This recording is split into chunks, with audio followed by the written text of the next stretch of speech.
Hello दोस्तों, हाजिर हुआ फिर से बहुत बड़ी खबर के साथ। दोस्तों, आज की इस वीडियो में दो खबरें आपके सामने रखूंगा, तो इस पूरी खबर को जानने के लिए वीडियो में लास्ट तक बने रहें। तो चलिए खबर में आगे बढ़ते हैं। उससे पहले रिक्वेस्ट है कि चैनल पर नए हैं तो चैनल को सब्सक्राइब कर लें और घंटे के बटन को दबाकर ऑल पे क्लिक कर दें। तो चलिए अब हम खबर में आगे बढ़ते हैं। दोस्तों, दो खबरों में से पहली खबर की तरफ हम चलते हैं। जिस तरह राज ठाकरे अजान को लेकर के बार बार अल्टीमेट दे रहे थे, वार्निंग और चेतावनी दे रहे थे कि अगर 3 मई तक अजान बंद नहीं हुआ तो मैं ये कर दूंगा, अजान बंद नहीं हुआ तो मैं वो कर दूंगा, मैं ऐसा करूंगा, मैं वैसा करूंगा।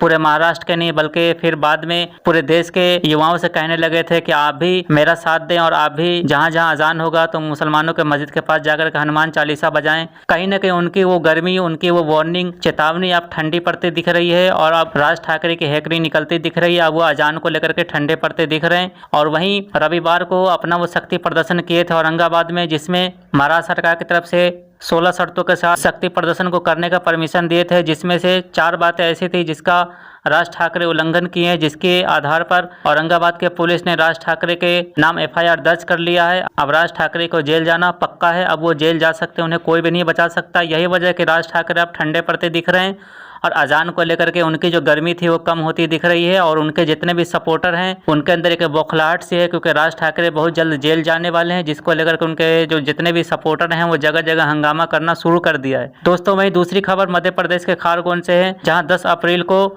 जब सांप्रदायिक हिंसा हुआ था रामनवमी जुलूस के दौरान मध्य प्रदेश के खारगोन में हम सब ने देखा था, जिसमें शिवराज सिंह चौहान की सरकार ने किस तरह अपने सत्ता के अहंकार में आकर के निर्दोष मुसलमानों के घर पर लाइन से सबके घर पर बुलडोजर चला दिए थे, सबके घर को बुलडोजर से तोड़ दिए थे। और जब ये सांप्रदायिक हिंसा हुआ तो उसके 24 घंटे के अंदर कार्रवाई शुरू किए थे, जिसमें ऐसे कितने निर्दोष मुसलमान थे जिनके घरों को तोड़ दिया गया था बिना किसी जांच, बिना किसी सबूत के। तो जिसको लेकर के सुप्रीम कोर्ट ने सख्त फटकार लगाते हुए शिवराज सिंह चौहान से सवाल पूछा है कि आपने मुसलमानों के घर पर जो बुलडोजर चलाया किस आधार पर चलाया। उसको लेकर के जवाब मांगा है कि जो लोग मुजरिम था ही नहीं, जो लोग पत्थर नहीं फेंके, उनके घरों पर आपने कैसे बुलडोजर चला दिया, वो भी 24 घंटे के अंदर कैसे कार्रवाई कर दी आपने। तो इसको लेकर के जवाब मांगा है। अब देखना है कि शिवराज सिंह चौहान क्या बहाना बनाते हैं, क्योंकि शिवराज सिंह चौहान की मुश्किलें बढ़ सकती हैं, उनके पसीने छूट सकते हैं जवाब देने में, क्योंकि जो लोग मुजरिम था ही नहीं उनके घरों को आपने तोड़ दिया तो कहाँ से साबित करेंगे कि वो मुजरिम है। यही वजह कि उनकी मुश्किलें बढ़ गई हैं, जिसको लेकर के कांग्रेस के नेता ने टिप्पणी करते हुए शिवराज सिंह चौहान पर निशाना साधते हुए कहा है कि जिस तरह आप मुसलमानों के प्रति नफरत का बुलडोजर चलाने में फुर्ती दिखाते हैं, क्या उन पुलिस अधिकारियों के भी ऊपर नफरत वाले बुलडोजर चलाएंगे जिन्होंने निर्दोष मुसलमानों के घर पर बुलडोजर चलवाए थे?